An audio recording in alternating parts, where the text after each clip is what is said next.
You trained Ranbir Kapoor in that role, but could you just tell us like how intense did it get? When we started, we were nowhere close to that. So somewhere it had to start literally from basics. It can be achieved in a smaller time frame, but it's not the healthiest way to approach it. I know certain film stars even in the 80s who work out.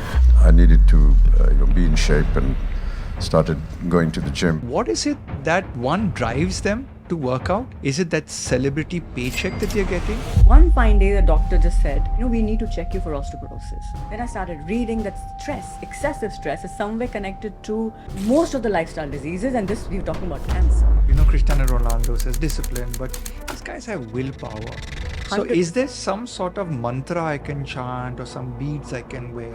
Yes, there's a beautiful mantra you can chant because you believe in manifestation. So the mantra is, I will not exercise, but I can take care of the mind. It does not work. Other way around also, I can eat the healthiest of foods, I can exercise regularly, but I will not take care of the mind. And the biggest reason for the elevated levels of stress and anxiety is 1 second. I'm beyond excited to bring to you an inspiring conversation, not with one guest, with two guests, and this is a powerhouse couple, Shivoham and Vrinda. We dive into Shivoham's journey as India's CrossFit pioneer, where he's transformed Bollywood stars like Aamir Khan, Amitabh Bachchan, and Ranbir Kapoor. From prepping Ranbir Kapoor for the movie Animal to the power of a just 20-minute workout, Shivoham shares how mental toughness drives fitness. His spouse and life partner Vrinda, a mind coach, explores the deep connection between stress, the body, and the mind. Together, they reveal the importance of muscle health, strong parenting, and living a vibrant, balanced life. This episode is packed with insights you won't want to miss. So sit back and enjoy as we meet the most beautiful and fittest couple I've ever seen. Hey, wow, India's most powerful couple is over here. Thank you. You know why I said most powerful couple? Perfect blend of fitness and mind together. I don't think any other couple on the planet has that. Blessed. totally blessed, and that is something which is really, really needed. I know, it is really needed. Before we get started, I ask every one of my guests to say cheers, but mine is the healthy cheers. So I've got a shot of aloe vera juice. Now, if you're allergic to aloe vera juice, then you're not doing the shot.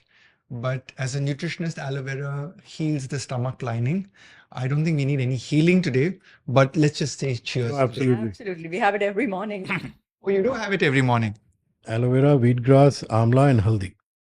And that's the perfect combination. So to your beautiful health and mind It's all, and it's wellness. all, it's all her. Cheers. Cheers. Cheers. Cheers. Cheers. Now that we're hydrated with some Good stuff. liquids in of us, where do I start? India's most powerful couple from a perspective of that's what wealth is today. You have the greatest amount of health, and that's where you get your power. Shivam, you brought CrossFit to India. It's a very powerful kind of exercise. I did CrossFit for 2 days, and then after that, I was like, this is not for me. So before I get to your beautiful wife and pick her brains because of the mind power that she has, CrossFit, you're a fit guy. What is it, and why did you bring CrossFit to India? And what's your take on it? So I was training already in Melbourne. I was a personal fitness coach already in Melbourne, and I had a trainer. Everybody needs a trainer. If everybody wants to get better, you need a mentor, you need a guide, you need a trainer in some way or the other. So I told him I want to learn handstands, and month one, month two, month three, we're trying, just not getting it. So one day we were on Google just looking up how to improve handstands, and this crazy website opened up, CrossFit.com. And we're like, wow, what is this website? It looks kind of crazy. Very simple. At that time, there was the websites where it was just literally like a simple blog, just like a WordPress blog. There was nothing. There was no pictures, nothing. There was just the workout written, maybe a small screenshot of some workout. That's about it. And I said, looks interesting. Let's try it. And the first workout we did was called Nate, which was 20 minutes, as many rounds as possible of 2 muscle ups. 4. What are muscle ups? So muscle ups is basically something where you kind of do a pull up and then you get over the bar and Oh then yeah, you press it's like a into it. gymnastic move, Yeah. basically. Yeah. So muscle up, 2 muscle ups, 4 handstand push-ups, and 8 kettlebell swings. That was my first workout. 10 minutes into that workout, I was blown away. I was already throwing up in this big bin in Fitness First, and people were wondering what the hell's going on. And I was like, oh my God, I think I've found my thing. This is it. And that was the last day I probably remember doing any bicep curls or anything for like 15 years. It was just CrossFit. I don't know what it was, but I think the reason why I loved it so much was probably because of the movements. They were so beautiful when done correctly. They make you feel very different, but more than anything, in those 20 minutes or 15 minutes or 10 minutes or whatever the length of the workout was, you could not think about anything else but the next rep. All that is going through my head is warrior mode. I would say definitely it would be a warrior yogi mode. Like literally you're at it, you're sweating, you're grunting, you're whatever. I never grunted in my workouts. I remember I still don't, but it literally it allowed you to be in a space which was, you could say it's like it's your cave, your space. It literally didn't, no matter what worry you had in the world, for those 20 minutes, it just did not exist. It was insane. For 15 years, I've done it. The boxes, franchises, training clients, training trainers. I still do a lot of programming in CrossFit for a lot of clients. And I absolutely love the movements that I've learned through CrossFit. The power cleans, the muscle ups, the handstands, a lot of movements which already existed. They were just brought together by the founder of CrossFit to make it made into this program. But I feel that this is like 15 years, 20 years back almost. But I feel that today, and this is my perspective, I can be wrong, people have their own perspective, but I feel that today my body is not the same. Just like what we were talking earlier about, our bodies evolve over time. Things change. You're not the same person how you were maybe even 2 years down the line, 2 years back. So today I feel CrossFit is definitely not, the intensity of CrossFit is not a kind of intensity or a workout that I can put my body through. The healing is a little bit slower. It's not ideal because I'm not competing anymore. I'm not training for a goal. At that time I was training for the CrossFit Games and I did all of that. So the athlete mode was always there. And Vrindda has taught me that to become a good coach, you somewhere need to get out of that athlete mode. You need to see yourself as a coach, that competitiveness and all of that, because I've been an athlete all my life, in national level, swimmer, water polo, captain, all of that. I've done all that. So literally that athlete mode has always been there.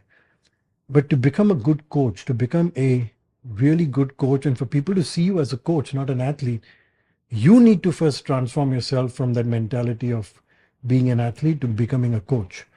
So I think from a coach perspective, I still do a lot of the movements from CrossFit. I do my deadlifts, I do my cleans, all of that. I incorporate them in my workout, but at a more, I would say, lower intensity. So Shivoham, basically what I'm hearing from you is that one, there are different workouts and there's a certain time for you to do that workout in your life. Absolutely. And it's very important that the coach who's coaching you should be able to kind of figure out your frequency. Absolutely. But I loved one concept where you said warrior yogi. And speaking of yogi, you said you go into a cave in your mind and you're just with any workout that you are there at that point in life. Now I do karate, and when I do karate, it's absolute bliss for 60 minutes. Correct. Even though you're sweating and, not puking in a bucket, but, it's at that. So Vrindda, I wanted to pick your mind on this part. As a mind coach, as a person who coaches people from mental grit, motivation, the law of attraction, as we spoke earlier, and I'm a huge believer of it. I find all my clients giving me dhap maria excuses. So Shivoham over here is a fit guy. He's a former athlete. He's a trainer. He's a coach today. But you and I sit in a counseling room and people come to us in the diet or the exercise or in your case, the mind space and say, nahi ho sakta hai. I can't do it. Where do we start to let people understand that the most powerful organ in the human body, sorry, is not the muscle, No. I agree with is you. the mind. I agree with 110%, Ryan. Because when I started my career, I started as a physical fitness coach and a dietitian. Oh, you were a physical fitness coach Yeah. and a dietitian. Yes. So I actually met at her studio. She used to have a studio. Oh, it was love at first sight. Later. Later. No, it wasn't. It was a spiritual bond at first sight, I would say. But coming back to, I started as a physical fitness coach. That's what I was telling you earlier. And over time, literally in 3 or 4 years, I was one of the first female fitness coaches in the country. This is 1998. So, and came to Mumbai, got very lucky, got blessed with great clients. Started training Mr. Bachchan in physical fitness in the year 2000. 1 second. Yeah. I thought he trained Mr. Bachchan and Kalki. No, now he does it. Okay. But I was his first physical fitness coach. So you were the first physical Yes. fitness coach. Wow. Yes. And I've been training him since for 24 years. Now I train the mind and he does the body. Okay. But yes. So as I moved along, and of course, nutrition and exercise are inseparable. They both have to go hand in hand. And my journey actually started when I was a teenager and I had to lose weight. So did everything wrong. Got osteoporosis at the age of 19, 20. And then How did you know you had osteoporosis? Did you got it that is a diagnosed? story. That is a story. Because I could not walk. Suddenly one fine day, not one fine day, it started deteriorating over time. And I could not walk straight. I started limping. My whole body would go into spasms. It would take me 30 seconds to move from one side of the bed to the other. Just turn side in bed. And nobody could figure out because I was so young. And there was no awareness at that point of time about good nutrition and proper exercise. So I used to just watch those Jane Fonda videotapes used to be there. And nutrition, only thing, Ryan, at that point of time was no fat. Remove the fat. Everything has to be fat free. That was the decade of slim milk. Yes. And no protein. So only carb, only high carb diet. That's all you're supposed to have. So I actually, unfortunately, had boiled vegetables for 7 years. So lost all the weight, lost oodles of weight, and lost my health. Which when I figured out that one fine day, the doctor just said that, we need to check you for osteoporosis, which is very unlikely, doesn't happen to young people, but let's check. And when they found out, yes, they said if you sneeze too loudly, literally your ribs are going to crack. So be very, very careful. So that's the time when I realized that, hello, health is way more important than just aesthetics. And I decided, okay, when I came to Mumbai, I said, I'm going to understand nutrition. I'm going to understand sensible training. And that was it. And the journey was going fine with that. And then literally by 2003 or 4, my father, who was always into healthy eating and he was always exercising, very fit, no vibes whatsoever, no bad habits, vices whatsoever.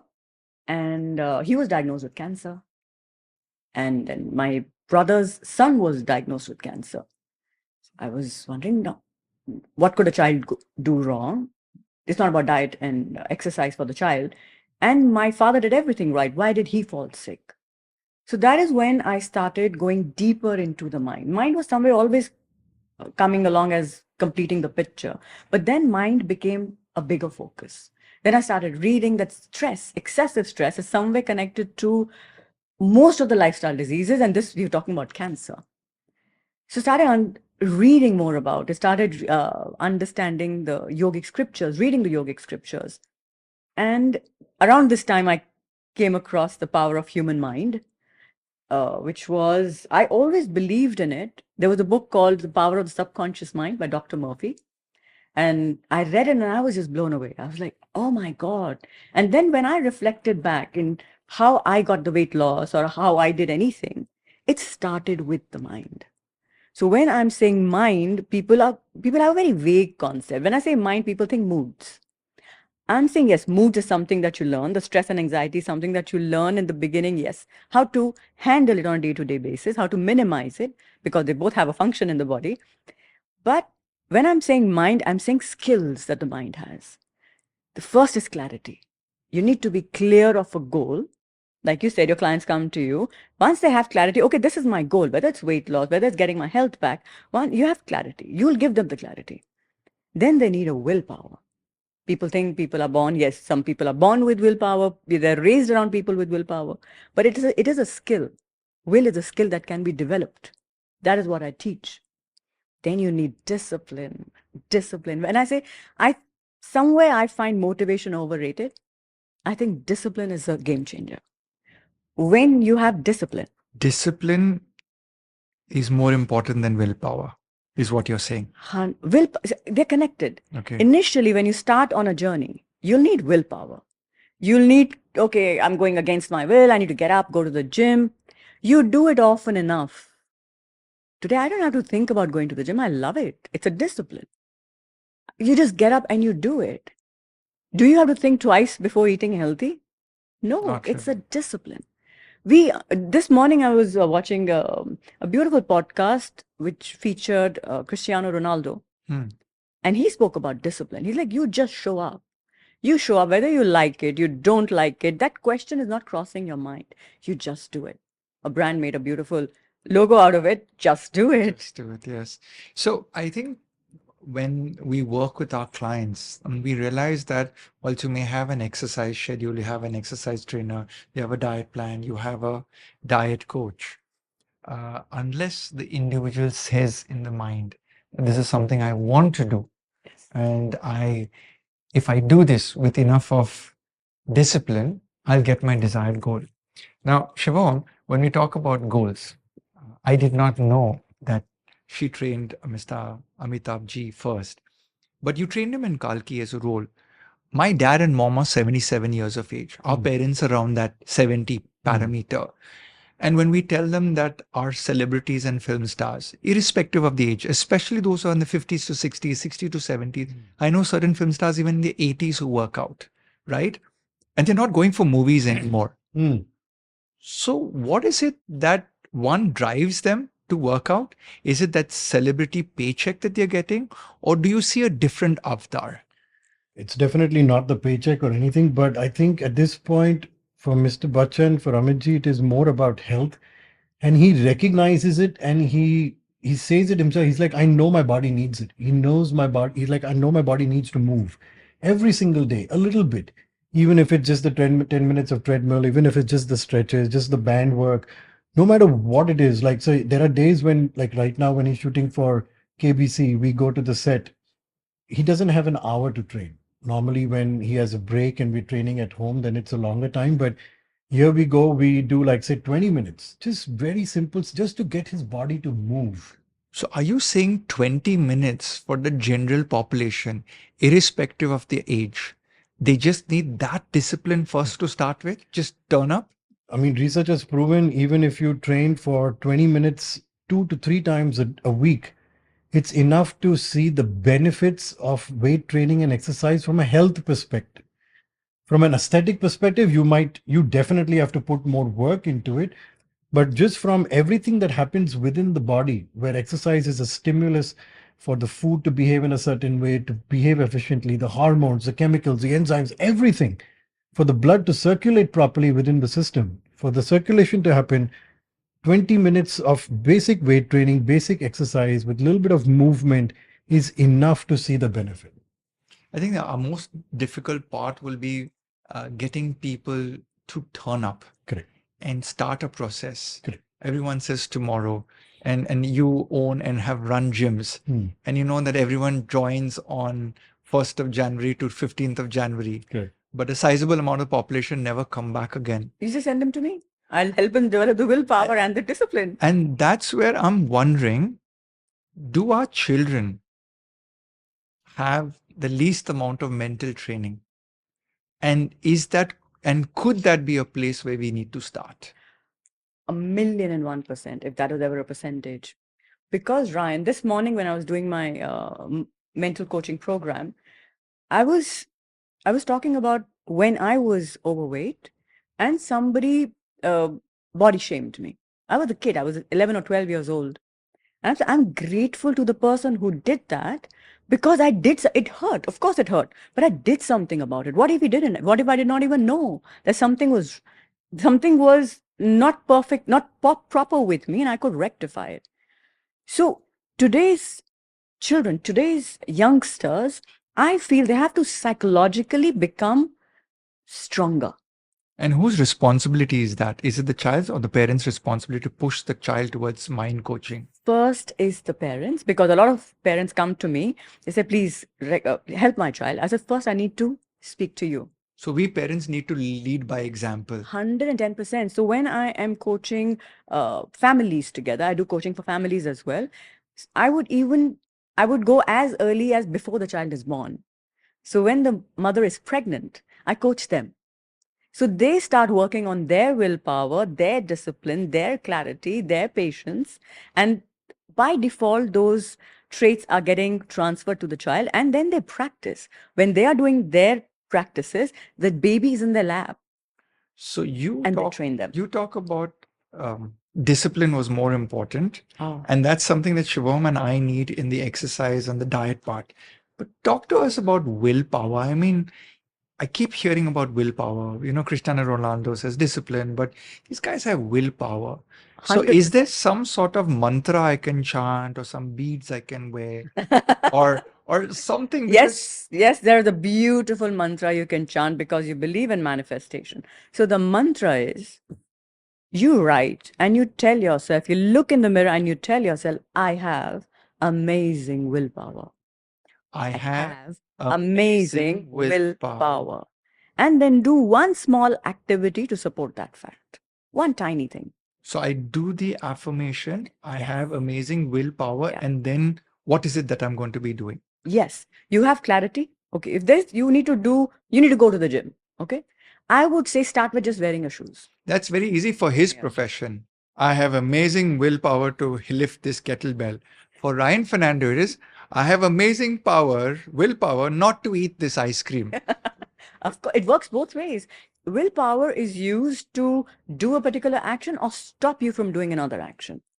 And by the end of it, Ryan, it is not about where you apply it. A strong will is a strong will. Whether you apply it in business, whether you apply it in diet, whether you apply it in workout, it is still your muscle. You can use it. It is a skill.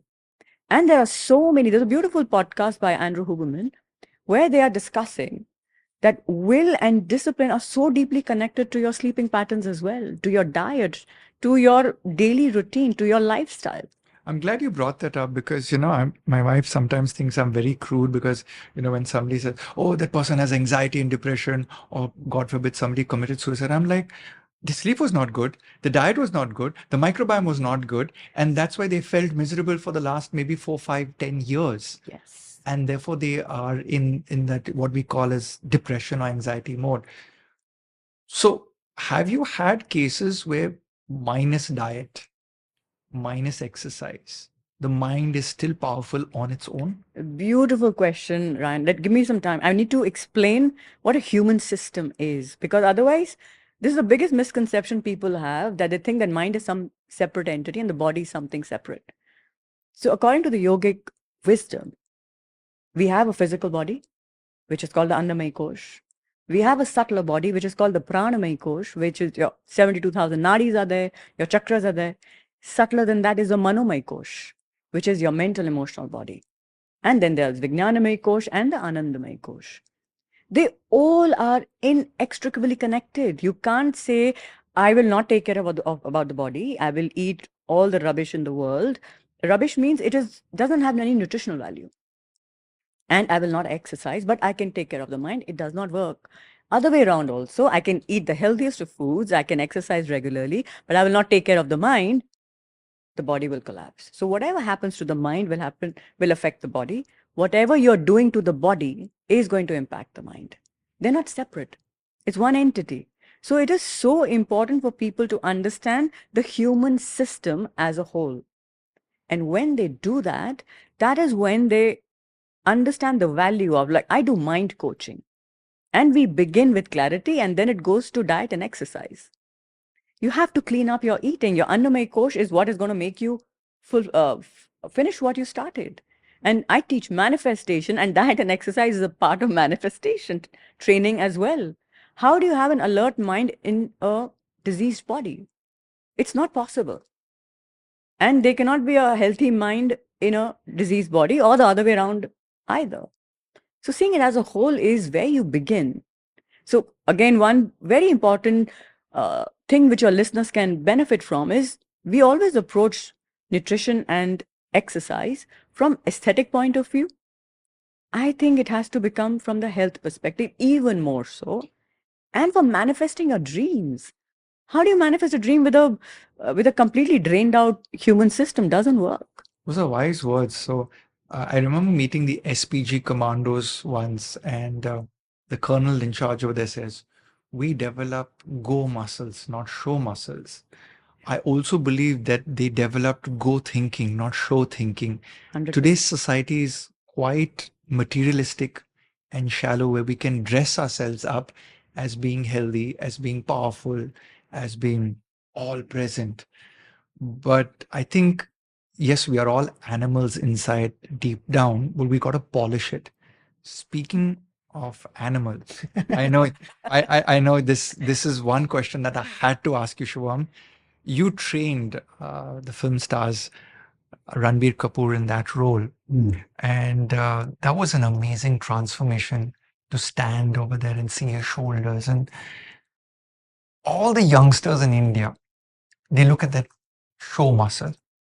Tell us how difficult and how much of sweat, maybe tears and effort that has to go into it. I know definitely there was willpower over there. Of course. There was discipline.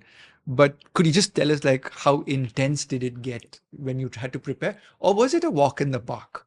No, definitely not a walk in the park, but when you guys are speaking about willpower and discipline, those are two things which Ranbir is, I think, born with. It's just conditioned into him. His punctuality, his discipline, his whether we were shooting, we're not shooting, whether it's early morning, it's after shoot, it's on the set. When he knows something needs to get done, and he does it. Again, whether it's 20 minutes, 30 minutes, not a problem. And I used to tell him, I said, Ranbir, it's okay. If we don't have an hour to train, that's fine. Let's just train for 30 minutes.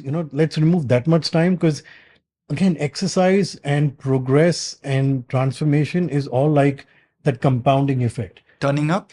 Turning up, of course, you have to turn So up. true. You have to turn up for it. And the more you keep doing it, the better it keeps getting. I mean, it's easy to just say, you know what, we only have 30 minutes today, so let's just not worry. We'll just do it tomorrow. It's very easy to, and technically in a day, nothing's going to go wrong. But being there for even the 30 minutes, it somewhere gives you a victory, a sense of victory, small wins. So that is anyways there in his nature. And we started before the movie that we started earlier was Tu Jhuti Main Makar, where he had to play a rom-com, a beach body, fresh looking, like a very youngster kind of thing. And we started working out before that. So in that movie, he was super ripped, his abs and everything were like seen and all of that. And when we started, we were nowhere close to that. So somewhere it had to start literally from basics. Getting him to do the basic lifts, the basic movements, getting his form correct, all of that. The body shot was done literally, I would say, for that movie was done a year into the work. So it was 1 year of work. 1 year of work for that first movie. Because I believe unless and until it is desperation and there's no choice, it can be achieved in a smaller time frame, but it's not the healthiest way to approach it. Because if you do, then firstly, the minute you go back to your normal routine, the results are going to rebound. I call that occupational side effect. Absolutely. And people like you have to ensure that there is a health balancing factor versus the looks or the requirement of the role. Absolutely. And we have to understand that even for all the actors, health is very important, because one day of not showing up on set is a lot of loss for the entire industry. Crew, yeah. For the crew, for the producers, whoever. So we have to keep that in mind. And if that's something that we can control from our side, then we try to do it the best. So even training wise and everything, we did it properly with the good, proper nutrition, the proper, like we spoke in the starts, knowing at what point of the journey you need to do what kind of training. So when we did CrossFit kind of training, it was more towards the end when the gripness and the definition was required. Initially, it was just about building the muscle, building the foundation. And then from there, we started working for animal. And again, the body that you see in animal during the fight sequence was again a year after. So it's not that we started working and literally 3 months later he was the way he was. So that also took time, because during the entire shoot he's wearing suits, he's wearing shirts, his body is not shown. So it's easy to kind of work behind the scenes and give us enough time, because I explained this to him as well. I said, it's better if the more we can delay the body shot and keep it towards the end, it will give us more time to kind of work to it properly.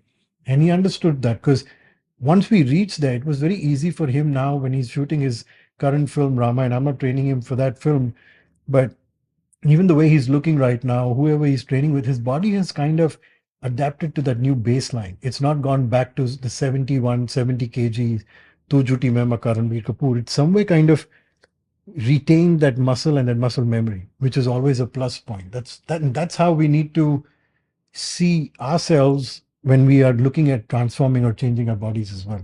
So the two takeaways from this. One, I realized that the transformations, what people see in the movie, which is a 1 hour, 1.5 sit down, is actually sometimes as long as a year before you see the transformation. So there's sweat and tears that go into that, the discipline of turning up and showing up. Yeah. And the other part is that they're worried about their health also. So they're not looking at shortcuts, which most of the people out there think that these transformations, I can do it at the cost of my health. Good. And speaking of the movie Animal, we get these very ripped bodies with our actors in the male physique. That movie had a different theme to it on the animal instincts in all of us. But I wanted to take this question to Vrinda, that the male audience, whilst we are pursuing this amazing physique, maybe show muscle, there is a underlining thought on how weak or how powerful the man's mind can be towards family, towards women, towards society in general. So I've seen this when we have done diets for people who are athletes or transformations. There is an aggression because of the requirement to build these show muscles. So from a mind coach point of view, and you both married each other, that's why I said you're a perfect, powerful couple. How do you balance that, should I say, testosterone-driven rage, which we're seeing in today's world in context of how women are treated in our country? And is there something that the men can do to get the brain to a certain level of calmness? So this is really important to address, especially today, Ryan, because nothing became this way overnight. Nothing became this way overnight. It has taken years of doing, and a lot of it has to be undone. So when we speak about an animalistic or very macho way of treating the feminine in a not so respectful manner, like this morning when I was doing my manifestation coaching, in fact, and we were manifesting relationships, I was teaching people how to do that. I was telling them that and I have couples together in that as well. So you need to be very clear of what you want in life from your partner and how you wish to be even yourself as a human being. So when we are saying that everybody says, oh, I want to be driven, I want to be a hustler, I want to be this. I said, all right, all of those are masculine qualities. So every human being, whether you're a male or a female, you have masculine and the feminine energies in your body as well. So your right channel is called the Surya Nadi, which is the masculine, and the left nostril, which dominates the Ida Nadi, which is the feminine, which is lunar. A balance of these two, in fact, is very important for the biochemistry of your body to be functioning fine. If Surya Nadi is too active, there's a lot of aggression, you're going to have acidity. You're going to have anger issues. The angrier you are, the angrier your energies are, the more fiery your energies are, you're going to have physical symptoms of the same. Indigestion is going to be one of them. The other way, if you're too lunar, you have moon's energy surging too much, you're too compassionate or too, everything can be in excess, which nature is not in favor of. Nature thrives in balance. And why this is happening also, Ryan, is also because of what we are observing as kids. So one thing when I'm talking to couples, I do a lot of couple therapies as well. when I say, when I'm speaking to them, I say, first thing you stop belittling your partner. Whether it's wife doing to the husband or husband doing to the wife, stop making jokes on marriages. Oh, so It is, that's a wrong thing to do. it's It's not, something I'm guilty of. So I make fun of my wife in front of my kids. So that's something I should not be yes, doing. yes, because it leaves an impression. Ah. It leaves an impression, it leaves an imprint on the child, especially if the child is young. Hmm. So you never ever, whatever, you can have arguments, but your child is not supposed to be witnessing those. And even in your own mind, the feminine, like I keep telling the men specifically as well, they are energy vortices. The entire creation is feminine. She's energy, she's Shakti. So even in our Hindu culture, the feminine is deeply respected, deeply, deeply respected. If you want to have prosperity in your life, if you want Lakshmi in your life, you respect your mother, you respect your wife, you respect every female, whoever you end up working with. So this is a practice that has to be firstly taught to children from a very young age. Only the masculine qualities are getting glorified. You're an achiever, you're a go-getter, great. But are you a nurturer? Are you compassionate? Do you have empathy? Because they are not validated that much by society, especially when it comes to men. They say men should not cry. You can cry, you can have emotions. It's a balance of the two. So You should see me during an emotional movie. he cries sometimes even more than me, and that's very precious part of him. And you will notice this, Ryan, between a couple, you will see a beautiful dance of Shiva Shakti. Shiva is the masculine, Shakti is the feminine emotions that you have. So when one is feeling more feminine, the other one gets more masculine. Other one stands up. No, we can get over this. We can do this, irrespective of which gender they are from. So everything is a play of energies. And it is conditioning which is happening over time. We are just glorifying the masculine, the testosterone. Estrogen has a beautiful purpose, but just making it very concise that the conditioning, the teaching, what are we passing on to our children, what children are observing in their homes. Every couple has to have respect between each other, talk to each other as if you are your best friends, and we actually bow down to each other. So when we started doing our podcast, we recently started doing our podcast. We are very late on YouTube, but here we are. And the person who is doing our edits, so who's handling our YouTube, she's like, "Why are you talking to each other like up? So be normal how you are in the house." I said, "This is how we speak to each other. We speak to each other as up. We've never said tu or tum or no. We treat each other with a lot of respect." And people notice that on the podcast, like how beautifully Shivoham speaks to you. So this is something that has to be learned. Otherwise, the dynamics of creation goes off. And that is not conducive for creation to move forward. So please, everyone, treat your life partners with absolute respect, not just your life partners or just your women in your house. Every woman is worth reverence. Please have respect. And this has to be, every human being has to be trained. And for me, it is like such a no-brainer. Like, why would you not? Because I was raised that way. I mean, this could be controversial, but I grew up in a house where mother was very powerful. She was a leader. And she used to flick me on the back of my head and say, "Open the door for a lady. Talk with respect." Controversial in this sense, I believe the mothers of India also need to take a stance and correct their boys. And that's what India's mothers are not doing to the boy child, and hence they get away with behavior that does not give respect to the female. So I think I would call out India and mothers out there. And I know I'm going to get trolled for this, but I think the mothers also need to catch the boys by the collar before they're 18. Always tell them, it's your God-given right to discipline your children. And the fathers as well. Fathers as well. So when I'm training, I train couples who carrying a baby. So I never say the mother's carrying the baby. The couple gets pregnant. The couple carries the baby full term. So when I'm doing practices, the practices are not only for the mother. The practices are for the husband and the wife. And I guess that's why you have that philosophy as both as a couple, that we respect each other. So it's not about the mother giving birth and it's my baby, my body, but it's like it's a whole fusion of you together as a unit. And there's no competition. There is no male versus female. There is no competing who's superior. You know, that has changed for me in my life about the day my son was born. I remember I called up my dad and I said, I've become a dad, and my voice had actually broken. And he says, welcome to fatherhood.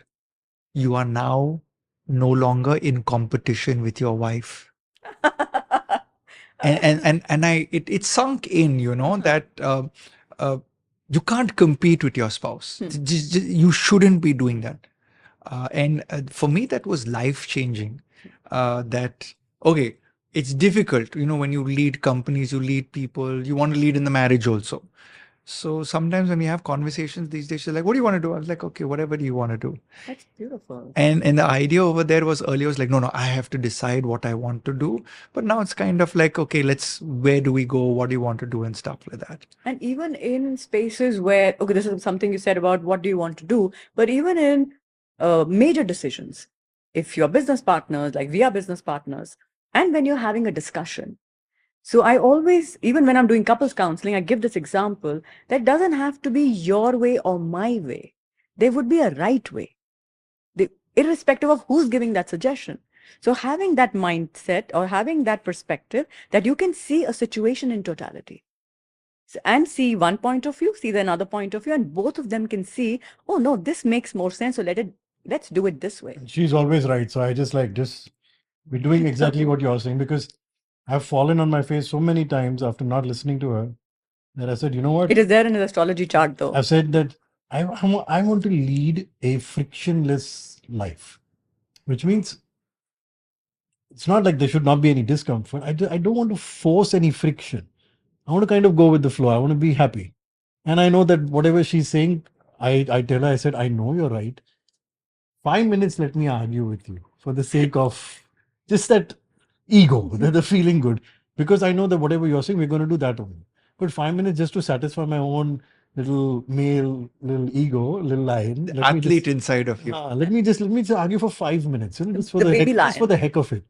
Because she literally has intuition and she literally has a vision that can see 10 steps ahead. And when you've seen that and it's been proven, then why are you going to fight against it?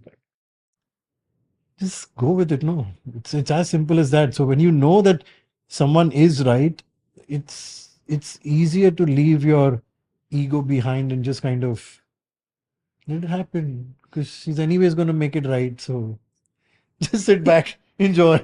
I think most of us men do that, you know.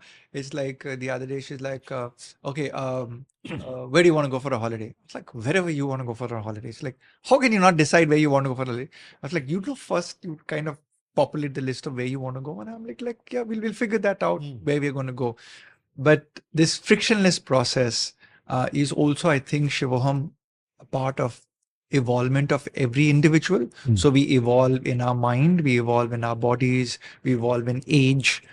Your journey from athlete to fitness trainer to now leading people and guiding them, has your time in the gym begun to change both personally, and do you now begin to subscribe that to people that you coach also? Do you see where they are in their life? I think 100% my time in the gym has changed a lot. I mean, from right now, literally, it's because with everything else going on, I know that I have those 2 hours only to train. So when I enter the gym, it's literally those 2 hours, they're my time. And in that time, I don't want to answer any calls. I don't want to speak to anybody. So I literally in my gym come across as the most arrogant and most strict and khadus person in the gym. Is it because you're in your own space? Yeah. So I like to put that, I'm not putting it out purposely, but it's like when you're focusing on something, even though you're staring at something, you're not staring at it. So it's like there's no expression, it's blank. So people kind of, think that, oh, it's arrogance, but it's absolutely fine. But then of course, 2-3 people came and spoke to me, or they asked me something about fitness, and they say, you're actually not as khadus as you look. You're actually quite sweet. I said, yeah, because I'm in my space. So I don't wear headphones. I don't wear a t-shirt that says buzz off. I think my energy is enough to tell people ke ye Lakshman Rekha ke is taraf mat aana. But it's fine. And I try to tell people people who I know, and in the gym I've complained also, okay, what the hell's going on? This is a gym. Not so, I mean, why are you talking so loudly? Talk, but don't let other, and people know me as that complaint box, whatever, and it's fine. But people who I know, I tell them, I said, you work so hard. You spend so much time and effort in training. Why are you, I mean, you can do the same conversation Outside the gym. outside in a different time. Why are you wasting your time? Because now you're saying you've got to go pick up your son from school, or you got to go buy some groceries, or you got to do some other work. So this time is a very limited amount of time that you have in the gym, which you actually love and you look forward to. Then you're contradicting it yourself by coming and, okay, meet and greet is fine, but stop it at that, no?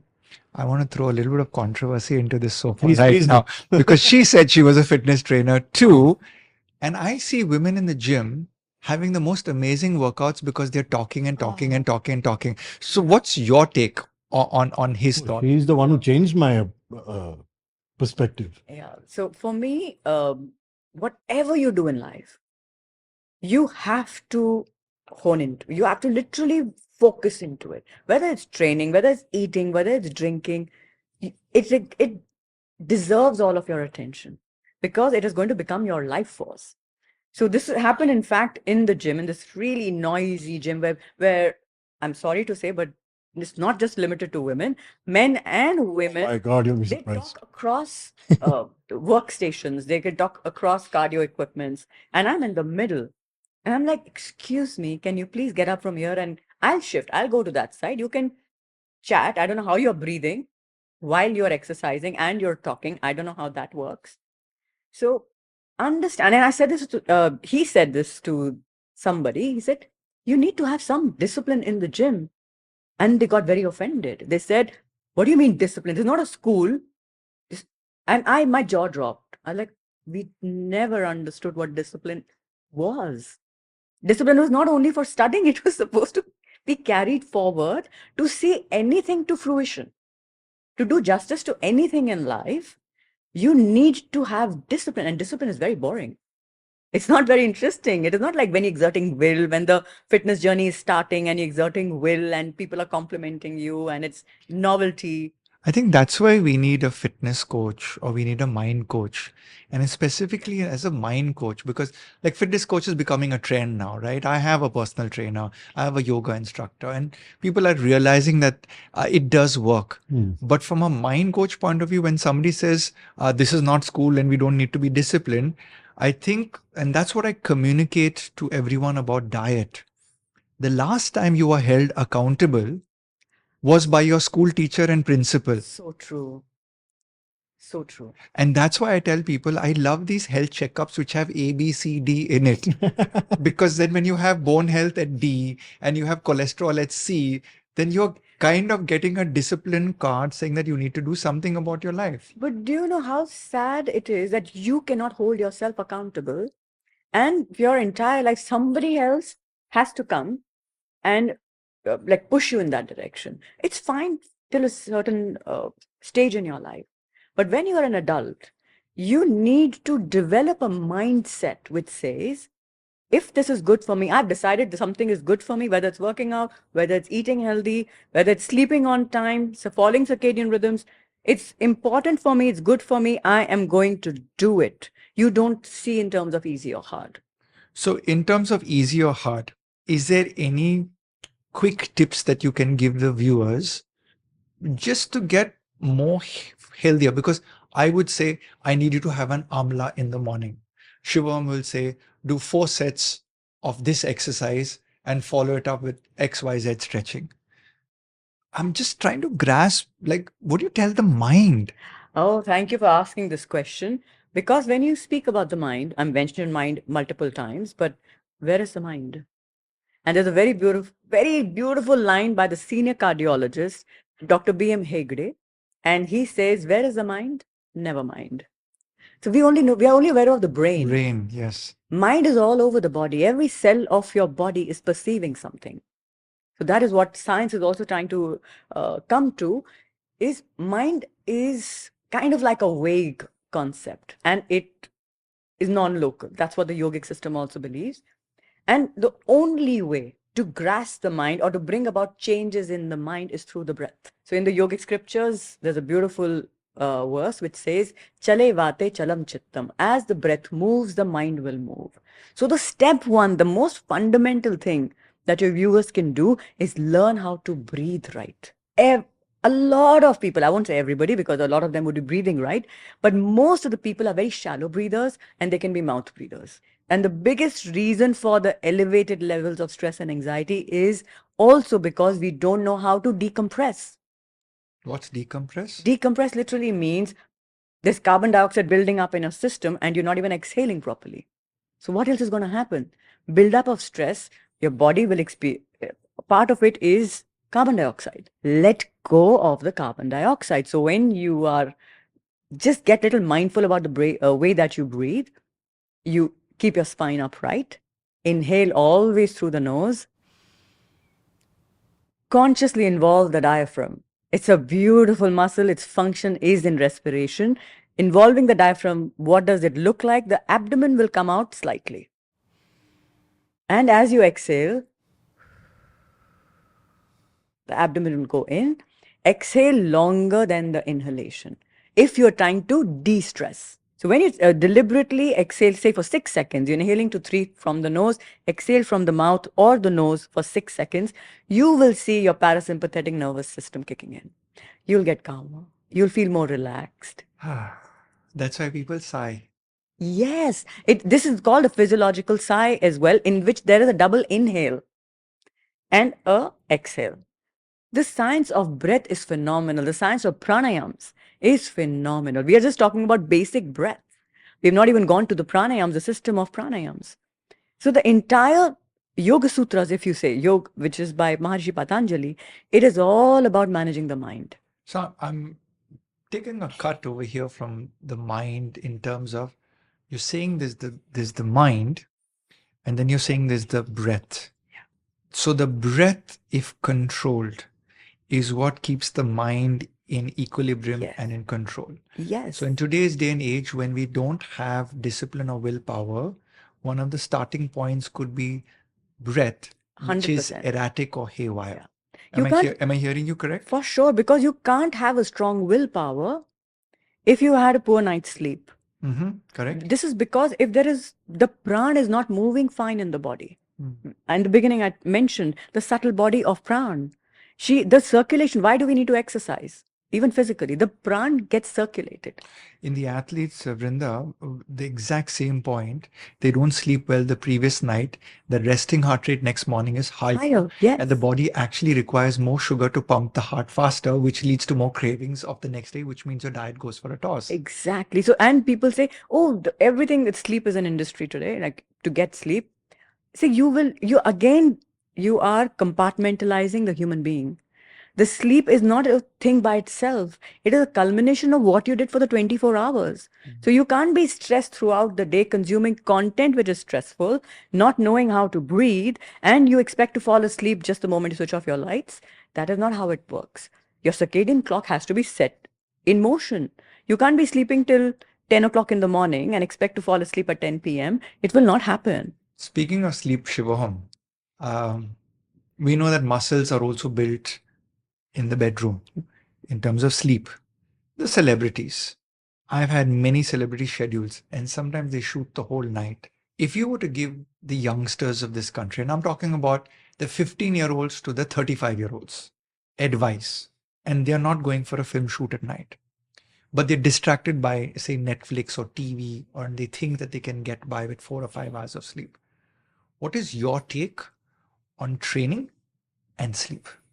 See, I think everything needs to change. The whole definition of fitness has changed for me as well. Now, when I do webinars and I ask people, I said, what is your goal when it comes to fitness? And people reply all sorts of different things. I think from my perspective, it is to grow old in a healthy way. Repeat that again. Grow old in a healthy way. So when I say that, what do I mean? When right now, Right now, everything is in our favor. We're strong. We're able to recover from our injuries better. We don't need that many medicines. We don't need to go see the doctor, the physio, all of that. We can lift heavy. All of that is great. But today I'm 40, tomorrow 75, 80. I don't want to be dependable upon anything or anyone. And for that, that reward or that result will only be reached if I start working on it today. So the sooner you begin, it's not that if you can't start training at 65 or 70, you can. But the benefits that you will see if you start changing your lifestyle sooner is better, no? So when people are saying, okay, I'm only 15, I'm only 16, I mean, come on, we all have been there. I mean, till 13, 14 years back, I was partying 4 nights in a week and drinking and smoking and doing all of that. But I was still exercising. But again, the body kind of supported that. Probably today, the way children are, or today, the way the youth is, it probably won't support anymore. Things have changed. Nutrition has changed a lot. So somewhere we need to compensate all those actions as well. So looking after, managing stress, doing certain breath work, definitely focusing on exercise, focusing on the right supplementation, which we can probably, of course, supplements people think are bad, but now when we have to compromise for the lack of nutrients from foods, then supplements are absolutely okay. So we have to do all that because once again, youngsters need to understand they are literally investing today in themselves for a future tomorrow. No one is saying go to the gym for 2 hours, 3 hours, get on a ketogenic diet and all of that. But somewhere, okay, go party, go drink. Your kids, I mean, you are going to do it. Even if I tell you or your parents tell you not to do it, you will do it. And I've done it. So I'm nobody to tell you not to do it. But at least balance it out somewhere. That's the problem. The balance is not happening anywhere. Even if they're not partying, they're sleeping late. Even if they're partying, they're eating wrong. They're not training. There's no stress management.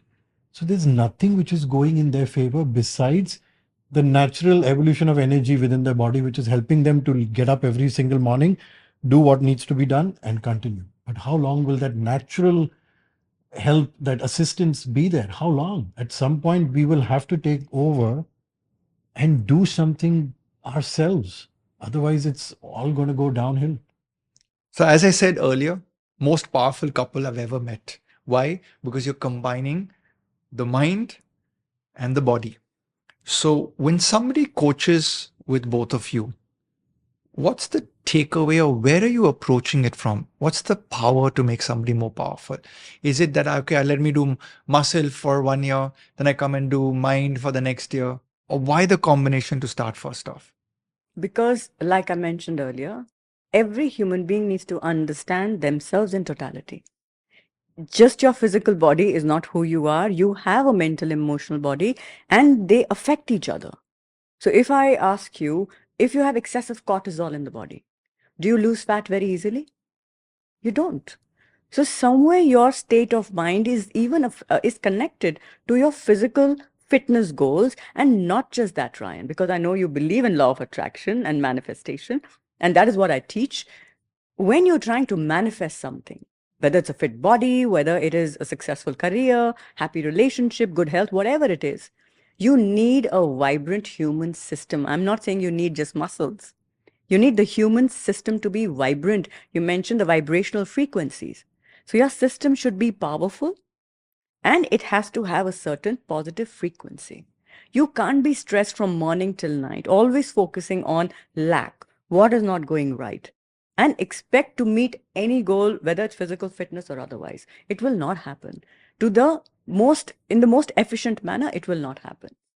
So just get clear. People need to get clear of who they are in totality. What are the powers available to them? What are the provisions given to them? And all of them can be used to attain whichever goal you decide to achieve. Whatever it is, physical fitness. So when we are taking on a client, it has to be body and mind. Otherwise, we are not doing justice to the client. You need to educate the client as well. And everybody, even Shivoham will say the same, whenever he is having the first meeting with the client, everybody is complaining of stress. excessive stress, whether it's corporates, whether it is celebrities, not just limited to them. When we are coaching younger kids, 10-year-olds are experiencing stress, excessive amounts of stress. So, not knowing how to handle your mind. Ryan, think about this. We spoke about willpower, discipline. Nobody's taught us actually how to develop those. They just by default in the education system, we pick it up. Nobody taught us how to focus. How many times you heard as a kid, focus on this, focus on this? Has anybody ever taught us how to focus the mind? Okay, focus, okay, still it is glorified. Everybody knows, okay, you need to focus to get to your goals. Has anybody told you the importance of defocusing? If you're too focused, can you fall asleep at night? Of course not.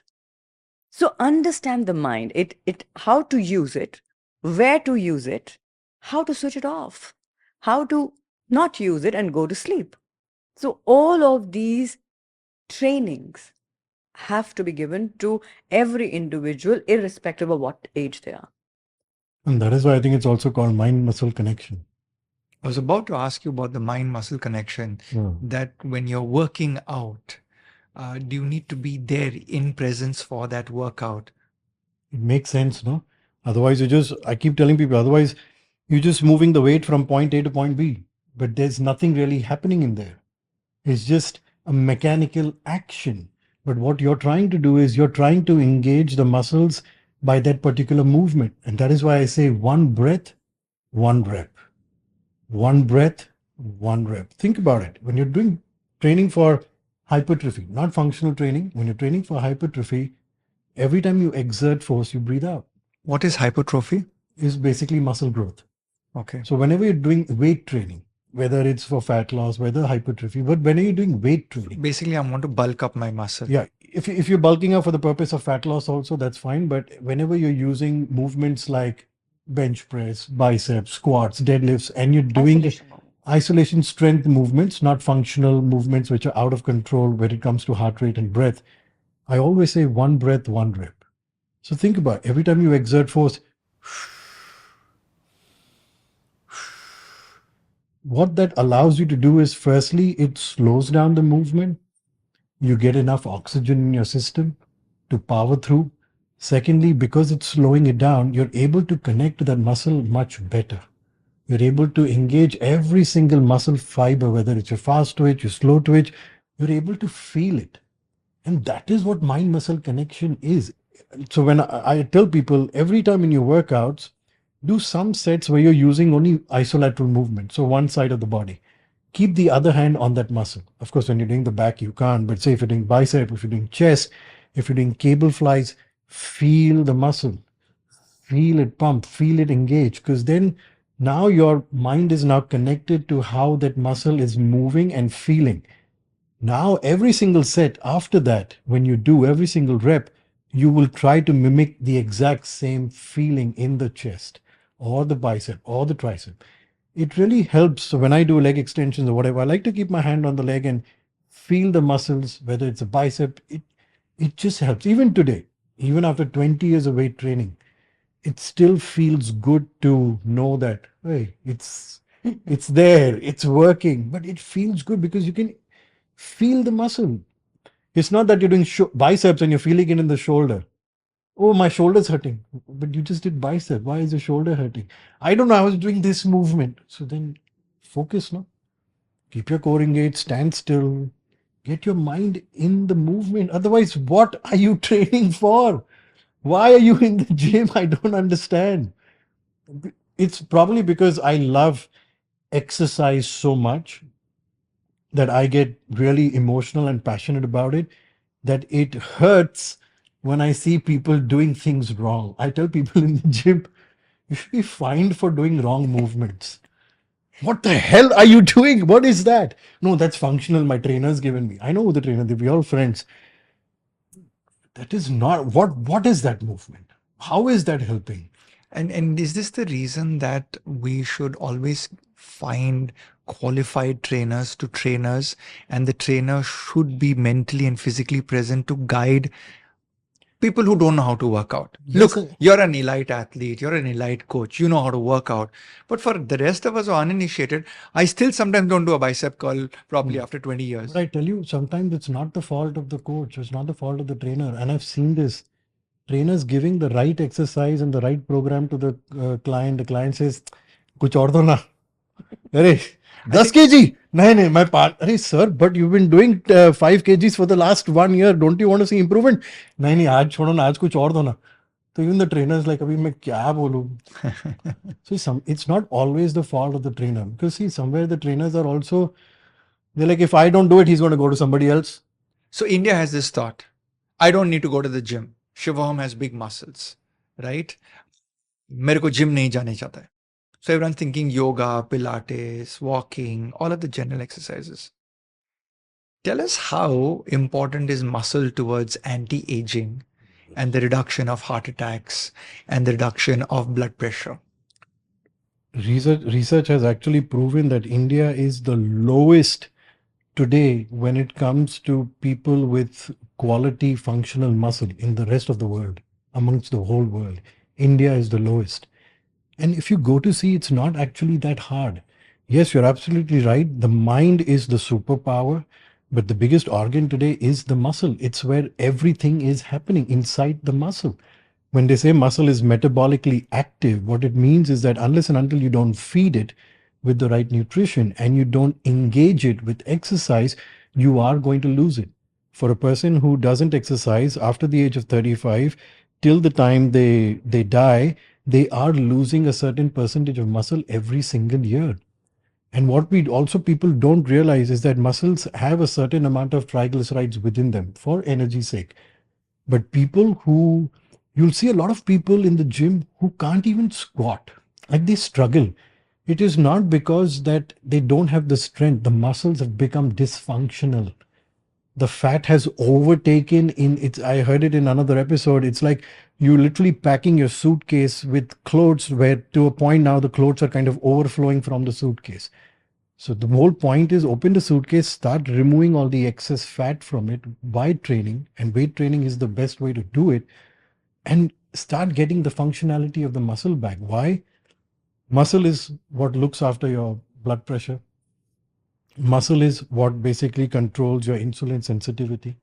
Muscle is what controls your blood glucose levels, controls your heart rate, controls your joint health.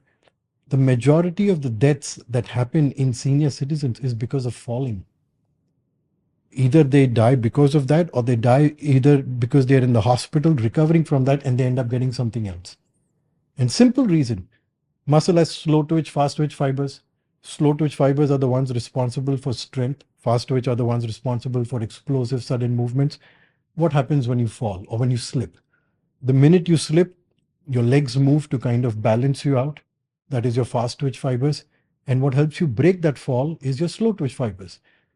You don't have to train separately for it. You just have to train so that tomorrow when you fall, you will slip or you lunge, but you won't slip and break your hand or wrist. Or it actually happened to me 2-3 months back, and I was going from the gym, I was crossing the pool side and going down, and I slipped, but I fell into a beautiful lunge, and I had my suitcase on me.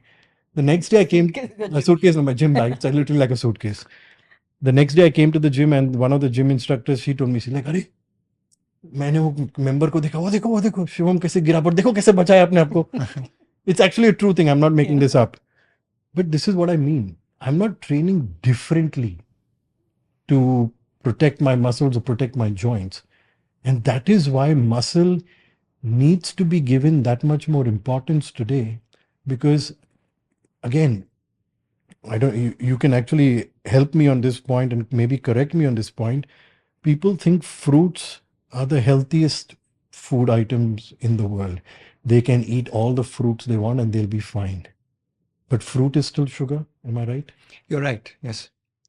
But you need to have fruit not from the energy point of view, but from the antioxidants and the nutritive perspective. Correct. So if they're having a bowl of fruit first thing in the morning, and this person is a non-training individual, what is happening to that fruit? Oh, it's going sugar and liver and fat. Now, who will explain this? Whenever we travel, It's when I said you are saying it. No, because it's like I said, I always say one thing whenever I'm giving any talk or webinars. I could be wrong. So if I am, please do correct me at any point, because I could be wrong. But whenever we travel and we go to hotels and we see people stack up on fruits first thing in the morning, and you can tell that person doesn't go to the gym. Even if they did proper working, like say for my example, myself, and that day I've not gone to the gym, I can still afford to eat some fruit. I think it comes from this concept. India is a health loving nation, not a health doing nation. So here's the thought process. फल तो healthy है, तो मैं खा सकता हूँ. Exactly. Exercise थोड़ा मतलब ये लगाने का है, करने का है. So it's going to be difficult to do that. And I think from that perspective is where people come with this whole concept. What I tell people, or what you can encourage people in your gym, is there's one line that I keep using for everybody out there, which is muscle is the only age reversible organ in the human body. Absolutely. How beautifully you put it. So at any time, I mean, the brain doesn't age. So the mind doesn't age technically. But the muscle requires work. Correct. And that work requires you to put some resistance to that muscle. Correct. So stretching only doesn't work. Correct. Walking only doesn't work. There needs to be that resistance, which what I have read needs to be more than what your muscle is normally Correct. given. Progressive Yes. overload, what we call. So I was hearing a very good podcast on anti-aging, and he said something very logical and something very amazing. Stress needs to be put in the body. So when we do cold showers, when we do sauna, when we do all of that, the whole idea behind that and anti-aging is that somewhere you are putting your body through adversity. You're causing through a challenge. You're causing a small amount of stress, which then triggers the body to release its immune system, its anti-aging system, which automatically work as an anti-aging. It's self-defense mechanism. And that's what it is. The reason why you put yourself in cold showers and all of that in situations which are not comfortable, which are not normal, and throwing your body out of homeostasis or balance, is so that your body thinks that there's something which is unnatural happening. So I need to protect myself, because the first priority of the body is always going to be survival.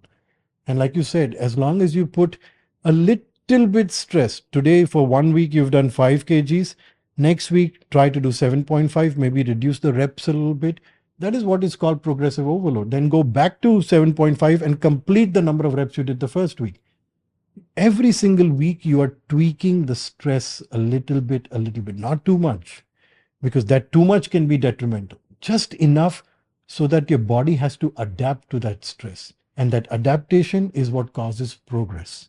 I think over here, I want to bring Vrinda in, because whenever I go to the gym, right, I do the cold showers. By the way, for the cold showers, just the point for you, you're absolutely right on the cold showers.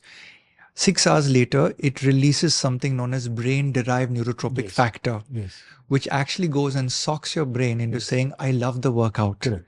Amazing. So cold showers are amazing. Absolutely. But most people, my clients, when they come, Vrinda, they complain, कि मेरे पास time नहीं. I don't want to do this. I don't want to do that. I don't want to do this. This is so difficult.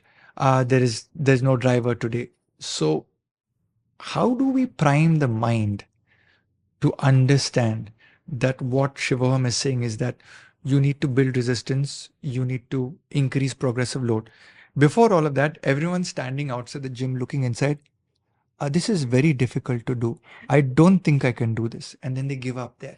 So how do we get there for them from this to saying, okay, here's my gym bag, here are my gym gloves, here's my shoes, let's get started, and not run away? So it starts, Ryan, with identifying what is important for you.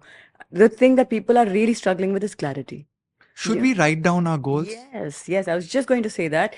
To get clarity, please take a piece of paper and write down what do you want. Supposing you are 70 years of age, or imagine yourself when you're 70 and you want to look back at life, how do you wish to have led it? So write it down. Okay, I'm successful, I have good health. When you're saying good health, then you will have to put in the work. So it is a mindset that you need to develop, which starts with clarity. You will do the practices to develop the will. And there's a beautiful line which says, if you think you can, and if you think you can't, you're right. So you stand outside and say, I can't do this, you can't do this. You go peeping out and saying, I can do this, I can do this. So understanding this is your power and there's no judgment. You don't want to do it, don't say you can't. You don't want to do it, I can understand. Then you can't blame anyone.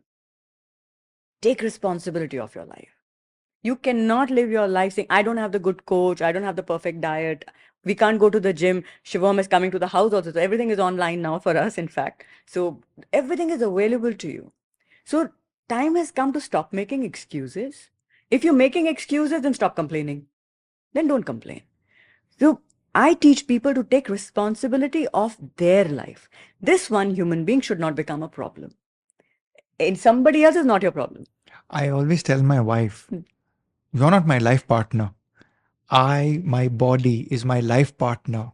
And you, I am married to, where we go on this journey together, where my body, which is my life partner, and your Body body, partner. life partner, they become gym partners. Your No, but souls it's- are also But connected. think about it. The reason why we want to be healthy is so that we don't end up being a burden on other people and we can actually look after people we love. If tomorrow you are unhealthy yourself and you are always falling sick and you can't do things and you've got aches and pains, and tomorrow if you have to look after your children or look after your parents or whoever, how are you going to do it? In this matter, you have to be selfish. You have to come first so that you can then look after people you love. This is very important, especially for women, Ryan, because and when women have a newly born baby, or even in how they're nurturers. They love nurturing. They love taking care of their family, whether it's a young child or their husbands or whoever is there, in-laws, parents. And I need to actually train them to prioritize Nurture themselves. Yes, themselves. And this is the reasoning I give. If you are not fine, how will you take care of all the people that you think you have the responsibility of? How will you do that? So this was a very interesting example I wanted to give you. I was training one of the corporate female who was in a very superior position in a corporate, and she had a board meeting, a very stressful day. So we were doing a session in the car. So on the way back, we were doing a video session in the car. And she's like, Vrindda, I'm so stressed. And she had a young baby. She said, Vrindda, I'm so stressed. I just want to go and hug my child.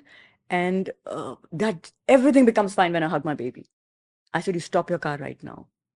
She says, you will never ever hug your child when you're depleted. Why would you poach energy off your baby? You're supposed to be giving the energy. I said, you stop, you rectify your energy right now. So she literally parked her car. I mean, the driver was there. So they parked. We did some breath work. We did some visualization. She became fine. Breath always works, Ryan, because that's the way you change the mind. When we are angry and agitated and anxious, we breathe a certain way. It's shallow, short, and fast. You lengthen the breath, use the diaphragm. The parasympathetic system, rest and digest system has to kick in. Within 7 to 10 minutes, she was fine. I said, now you're ready to go home, fully energized, not fully, not at the end of the day, but not depleted. Go home, now you hug your baby. Understand the change begins with you. If you want any change in your life, it starts with Mahatma Gandhi said it. Beautiful saying right outside the office as well. You become the change that you wish to see. You want your family life to be peaceful, you become peaceful. You want success in your life, you become success as a life first. Do everything right, but it begins with you. You can't neglect your own physical, mental, emotional well-being and expect to see that in your relatives. It's not going to happen. So it begins with you. The change begins with you. And prioritize. I do this for mothers who have newborn babies. Do you know how hard it is for them to take out time for themselves? I said, but if you don't do this, everything else gets jeopardized.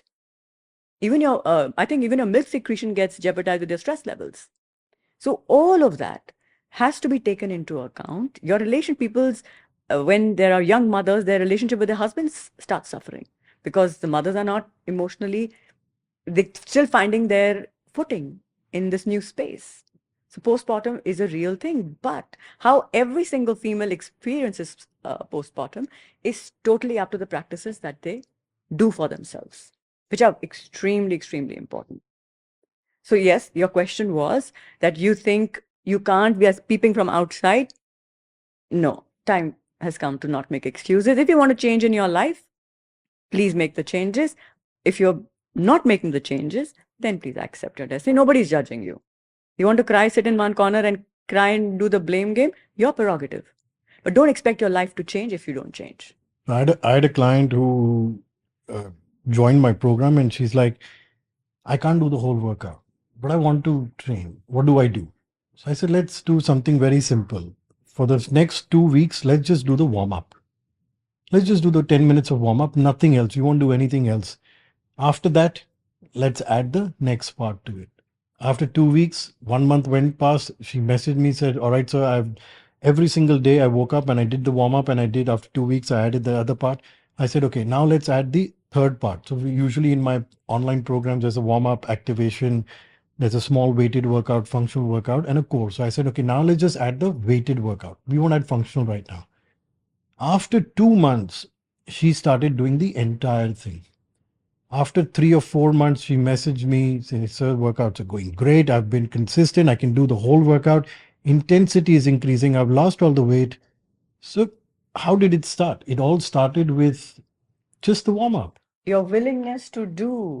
Yes, you can't take away that aspect from her, that she wanted to make a change. Yes, at that point, and this is probably 99% of the people who want to, but their physical bodies are in a state where they cannot do the entire thing. Start slow. I say initially as a beginner, you'll be surprised, but just learning the skill of lifting a weight with an empty bar will give you the results. Because more than the muscles, at that point, it's more of your neurological system, which causes the progressive overload, which causes the adaptation. You see all these new people come and, their hands are shaking while they're doing dumbbells and they can't even get themselves.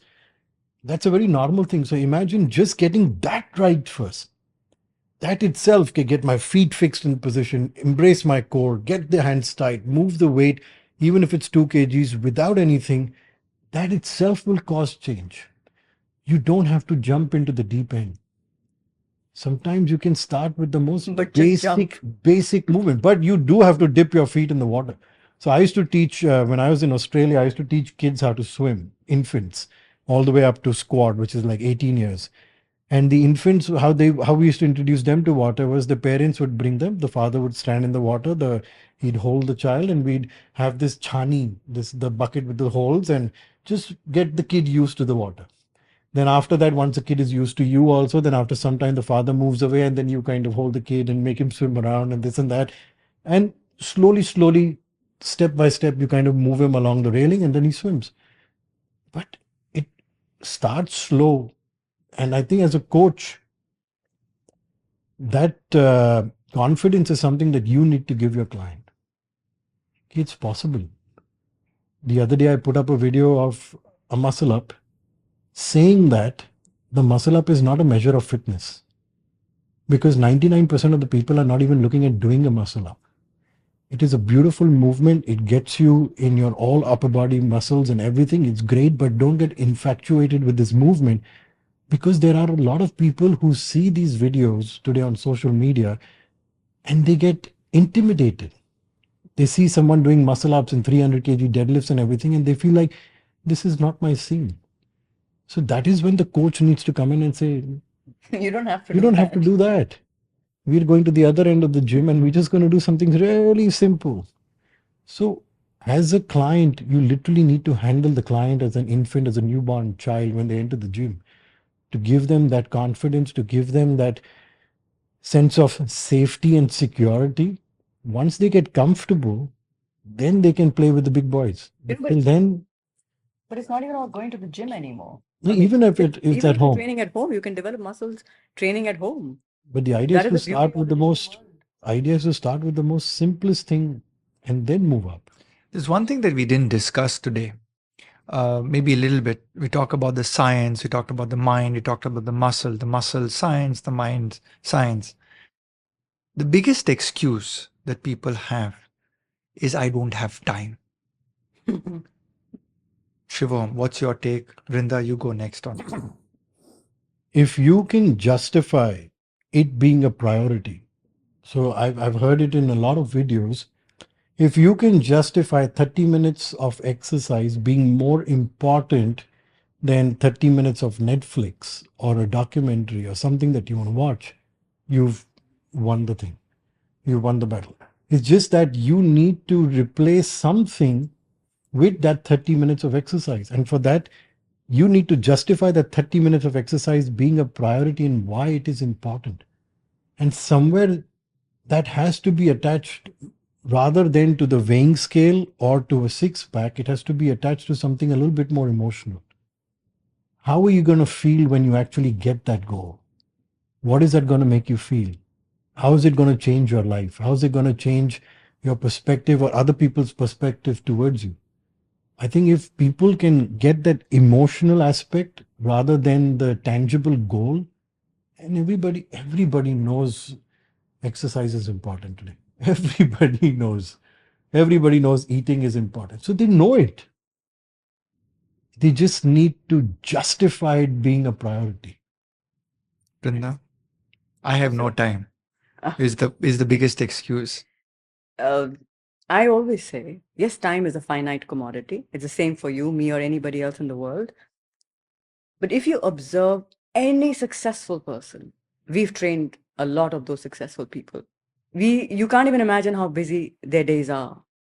We have trained people who have even worked out at 3 a.m. and then sat for makeup and then or had 16-hour long days and then made time for a 30-minute workout and breath work and pranayams. So again, it comes like, it is not even like Shiva mentioned validation, how it will make you feel. That's great to begin with, but eventually you will have to do it for you. You have to identify, this is good for me. This is something that I wanted. And I'm going to apply my energies for doing it. And the crazy part is, Ryan, once you have identified, this is important for me, whether if somebody validates me or no, irrespective, I validate my own actions. When you do that, time will actually get made for you. It actually gets created for you. If Mr. Bachchan can find time to train between 2 episodes of KBC, I Anybody think else? nobody else has an excuse. I've learned so much from him. Knowing what is important for you and then just do it. The will, the discipline, the time management. And once you decided this is important for me, I'm going to do it, time will get made for you. This is the beauty of manifestation again. So let's move into a quicker mode, a rapid fire. Shivoham, this is for you. Does lifting weights make women bulky? Not at all. Makes them strong. I want to ask you, Vrinda, that same question because you're a trainer and a mind coach. No, it does not, because I've been training with weights my entire life. I think all the weight loss and the weight gain, nutrition is a very big part of it. And women don't have that level of testosterone that you're going to get really bulky. But yes, they can feel little bulky because suddenly they feel their arms are looking slightly bigger. They just have to wait for the fat to disappear and they'll see the beautiful cuts. Wait for the fat to disappear. Weight training is highly recommended for women. Is cardio necessary every day for weight loss in a gym? Not every day, because at the end of the day, it is how you expend that amount of energy. So whether you're doing it through cardio, you're doing it through weights, you're doing it through functional training, or just your activity throughout the day, doesn't really matter. Is strength training more effective than cardio for fat loss? Absolutely. How? So strength training, you're again working on building muscle. We all know that the more muscle you have, because it is metabolically active, it needs more energy to survive. Automatically, you are raising your BMR. Now, it's not that you're raising it through 1,000 calories or 10,000 calories, but you're raising it minimally. But that minimal increase in the BMR will assist you in burning more calories when you're sitting and doing absolutely nothing than you would when you are, on the treadmill. And you can use strength training movements in a cardio. It's already in there. Does a plant-based diet provide enough of protein for muscle building? When we talk about protein, we talk about amino acids. We all know that, okay, fair enough, plant-based is not a complete protein, but thankfully, being in an Indian culture, when you do mix up all the ingredients together, your dal, your sabjis, your grains and everything, dahi, rice, you do end up making most of the amino acids. Depending on your goal, you might require a little bit more. You can always go for a plant-based supplement, but it's not necessary that you need to have meat or other forms of animal products. This is a trending question right now. Is it better to work out in the morning or better to work out at night? Ideally, it is good to work out in the morning because you're in sync with nature, but there are a lot of people whose jobs and lifestyle would not allow that. And for them, working out in the evening or in the night is fine as long as they do other things to compensate for working out in the night. Because we know that in the night, your body is going to sleep, your body needs to rest. Engaging your nervous system is not the best thing to do. So do certain kind of breath works to again, release that cortisol from your system and you're fine. Is it necessary to take supplements for a workout? It's not necessary, but it completely depends on your goal. If you are a bodybuilder, if you are an athlete, if you're looking for performance, then food is not going to do it all. Then, of course, you will have to compensate it with supplements like creatine, glutamine. It can be other supplements as well, protein shakes. But there's nothing wrong in it. All depends on your goal. Can creatine improve your workout performance? Absolutely. It is the most researched supplement on the planet and the most proven supplement on the planet.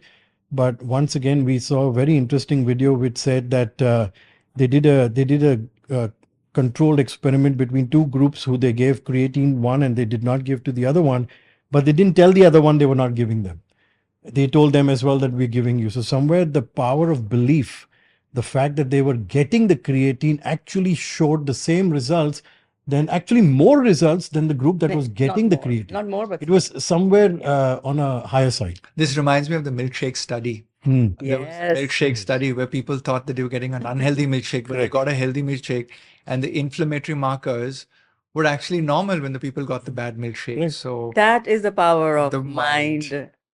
So, is caffeine the most effective pre-workout supplement? For some people, yes, because I mean it has its natural. It does what it does in the body by increasing adrenaline, increasing your drive kind of chemicals, your hormones. So somewhere it does make you a little bit edgy and goey, but like for me, it doesn't work.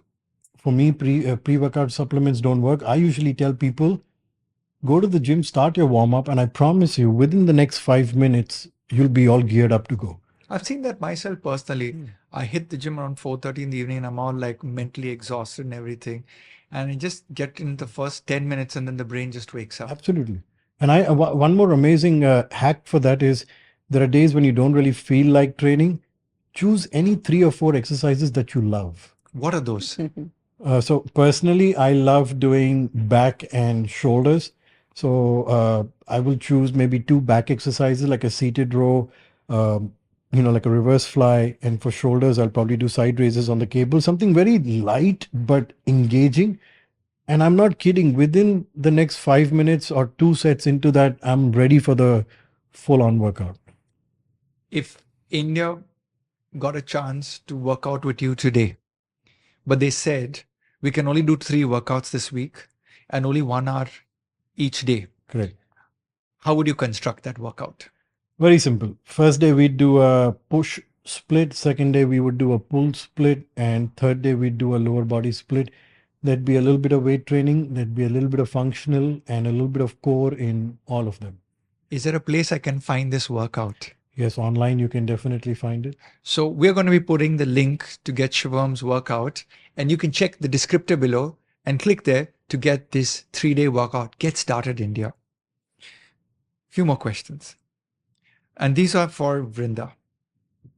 Can journaling or writing down improve your mental well-being? Absolutely. Because understand, whatever you're thinking, it is energy.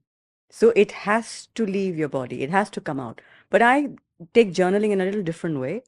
When you're writing something negative, you had a negative experience, it has to come out. But I suggest don't keep it with you. So I have a very interesting technique, which I call WTF. Mm-hmm. So it's not what you're thinking. It is write, tear, and flush. So Write, tear, tear and and flush. Yes. So so I use this technique for helping people let go of the past. Some painful experience, whether it happened yesterday or 2 days ago, you write it, but don't leave it there. It's energy. Tear it and flush it, but get it out of your system. So writing really helps. Don't forget to use toilet paper when writing that. Or you shred it in tiny, tiny, tiny bits and it gets flushed as well. Is therapy necessary for everyone? I would say only to the level that you don't understand yourself. You just need a therapist, for the lack of a better word. I would say a coach. Just like you need a fitness coach, you need a coach to help you understand your mental, emotional body. So for that, you will definitely need help because that is the territory which you have not explored before. In even kindergarten, you need a coach. You need a teacher. So when you're talking about something as deep as the mind, you feel you don't need a coach. Everybody needs a coach. And then learn the techniques and then take the journey on from there. I think ancient India has always had coaches. They're called gurus Yes. in everything. Yes. Because we had gurukuls. We had gurukuls. So children were taught not just a way of earning a living in schools, they were taught life skills, which is my intention. So this is I'm working a lot with the youth and it's my mission. So 5 million people in the next 5 years. I've already said it out loud. So universe is going to make it happen. So I'm going to empower them. So if somebody wants to empower themselves and do mind coaching with you, how do we reach out to you? They're online. So yes, please, you put the description. Getting the description link for you for mind coaching with Vrindda. An important question which I see a lot of children under stress, or even adults under stress, including in my own team, we do so much of diet counseling, calling up clients, and I think people stop short of a panic attack, right? So can breathing exercises help manage going in that direction to get a panic attack or prevent a panic attack? 100% Ryan, but don't wait for the panic attack to happen. And panic attack does not happen suddenly. There is a build up to it. So I make people more aware of when their energies are getting more stressed out and when anxiety is just starting out. So at that part itself, you apply the practices and the breath work. And there are certain, I call it the 3-2-1 flip technique, where you learn how to flip a thought. 3, 2, 1. Flip technique, and which Maharishi Patanjali actually called it Pratipaksha Bhavana. Can you imagine thousands of years ago, they have spoken about the mind in such detail and gave the importance that this has to be done. It has to be done. Otherwise, a panic attack is just waiting to happen. So you apply the flip technique and you do the breath work. And yes, in all probability, the panic attack is not going to get full blown out of control. Shivoham, if not a fitness trainer in another life, what would you be? I've never thought of that. I mean, in this life, I wanted to be a lot of things, but wow, a question that nobody asked me. Honestly, I would love to be just meditating somewhere in the mountains. Vrindda, Oh, in that this is life or next life, if you had a chance to go back in a time capsule, what would you want to do? meditating on my Shiva, with my Shiva as well. So yeah, I'm so glad that we align on this answer, and we never actually thought about this before this. No, I So- keep saying, I said, if in the next life I'm ever to come back, then at least I pray to God that bring me into an environment which is conducive to take God's name from Even earlier. even earlier. Yeah. That is something I always ask for. Not just his name, just sadhanas. So I think the mind and spirituality both connect. And I think the modern day world is disconnected Yeah. from bringing those two together. It's been great meeting All you today. Three are together: body, mind, and the spirit. Yeah, the body is something that all three of us have to work on with everyone. But I think the spirit is also something that comes in from the universe. Absolutely. It is the universe, and we are a tiny aspect of that universe. May the force be with you. And with that, may the force be with both of you, India's most powerful couple that I have met for the first time. Thank you It's so much. been a pleasure to host both of you. And any final words of wisdom to India? There's no replacement for hard work. So just get your mind in order and everything else will just happen. It'll flow. Vrinda? Literally, just take charge of your mind space and just get up and do it. क्योंकि अगर आप mentally आप fit नहीं हो तो आप genuinely physically fit नहीं रह पाओगे. आप खुश नहीं हो तो आप fit नहीं हो. This has been an amazing podcast. One of the few podcasts which my media team and I were shocked to find out that we actually did the law of attraction, the power of the mind, and actually manifested it. And 20 minutes later, we were both communicating with each other. So this has been one of those heartwarming, very special, close to the soul, very spiritual, and I hope you can take away a few takeaways that will help get you to the next level. Start small, as Shivoham said, turn up, keep your mind calm, breathe well, as Vrinda said, and from my desk, your body is the most expensive real estate you'll ever own in this lifetime. Take good care of it. Thank you for watching this far. It's been an amazing episode, and I'm so grateful to have you till the end. If you like this video, please share this video with your loved ones. Better still, gift me a subscribe, a like, or even a comment, and we'll come back to you.